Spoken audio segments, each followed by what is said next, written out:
Major announcement and reversal from the president. Offshore drilling will not be allowed off the Atlantic coast.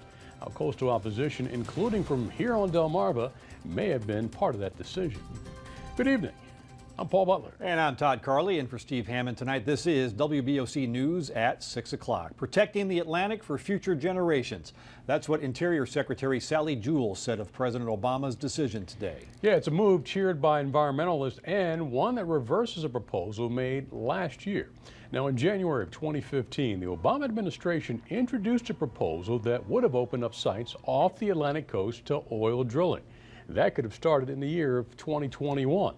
Thousands of people in coastal communities, including right here on Delmarva, voiced opposition to that plan, citing environmental risk associated with oil drilling. Obviously, this decision has major impacts here locally, and our Sussex County Bureau Chief, Evan Kozlov, joins us now live in Lewis. And Evan, Lewis's City Council was the first in Delaware to formally oppose that plan. First, but definitely not the last. Following them was Rehoboth Beach, Dewey Beach, Fenwick Island, even inland communities like Milton. Now leaders in these communities are obviously pretty happy about the decision. Flip back the calendar to November of 2015 and you'll see people were pretty concerned about this beach in Lewis.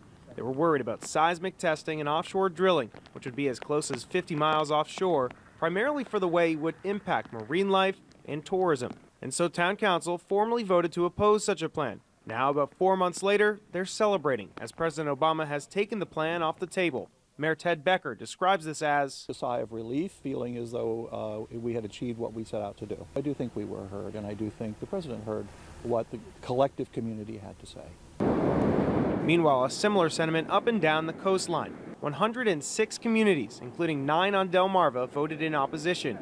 Matt Heim from the Assateague Coastal Trust has led the charge. He joined us just south of Dewey Beach, which passed its resolution in December. The local opposition here on Delmarva, the 9 resolutions that were passed, the letters from the Chambers of Commerce, that all played a huge role in this decision. Meanwhile, fast forward yet again to January when Rehoboth Beach joined the list. On Tuesday, Pepper and Tom Tully were on the boardwalk and say they're delighted about the decision. We just don't want anything to cause any adverse impact on the environment. So we're for not offshore drilling. So not everybody is on board with the president's decision nationwide, but at least along Delmarva's coastline, most town leaders are on board. Now, I mentioned that 9 communities have voted in opposition here on Delmarva. Important to note that includes councils from every single state. Ocean City was the first one to pass a resolution last year. WBOC did reach out to them, but at this point, they're not available for comment. Reporting here in Sussex County, Evan Kozlov, WBOC News in Lewis. All right, Evan, thank you very much.